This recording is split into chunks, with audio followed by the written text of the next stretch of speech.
जय जोहार। छत्तीसगढ़ी प्रमुख प्रादेशिक समाचार के संग मैं धर्मेंद्र दुबे। बिहार के पूर्व मुख्यमंत्री कर्पूरी ठाकुर ला मरणोपरांत भारत रत्न ले सम्मानित करे जाही। प्रधानमंत्री नरेंद्र मोदी ह 29 जनवरी के परीक्षा पे चर्चा कार्यक्रम में पढ़इया छात्र मन ले सोझे गोटबात करही। प्रदेश के स्कूल शिक्षा सचिव ह ए कार्यक्रम में जुड़े बर जम्मो कलेक्टर मन ला चिट्ठी लिख के जरूरी व्यवस्था करे के निर्देश दे हवय। केंद्र सरकार के एक भारत श्रेष्ठ भारत कार्यक्रम में आज रायपुर स्थित राजभवन में उत्तर प्रदेश, मेघालय, मणिपुर, त्रिपुरा और केंद्र शासित प्रदेश दादर और नगर हवेली के संगे संग दमन दीव के स्थापना दिवस मनाए गिस।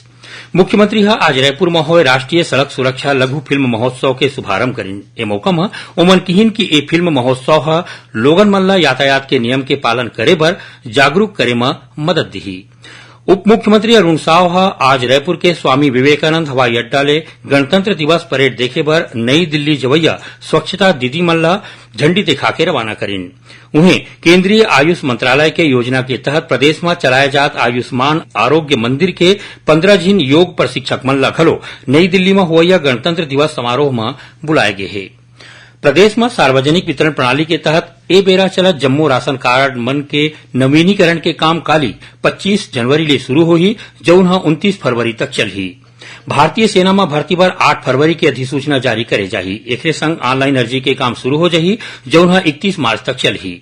काली राष्ट्रीय मतदाता दिवस हरय। ए मौका में रायपुर के इंदिरा गांधी कृषि विश्वविद्यालय में राज्य स्तरीय समारोह होही। राज्यपाल विश्वभूषण हरिचंदन और मुख्यमंत्री विष्णुदेव साय ह राष्ट्रीय मतदाता दिवस के मौका में प्रदेश के लोगन मन ला बधाई दे हवय। भारतीय जनता युवा मोर्चा डहार ले काली नवा मतदाता सम्मेलन राखे जाही। ए कार्यक्रम में प्रधानमंत्री ह वीडियो कॉन्फ्रेंसिंग के माध्यम ले जुड़ही और काली छत्तीसगढ़ के जाने माने लोक पर्व छेरछेरा मनाए जाही। ए मौका में मुख्यमंत्री ह प्रदेश के लोगन मन ला बधाई और शुभकामना दे हवय। ये रही सब तक के प्रमुख प्रादेशिक समाचार। जय जोहार।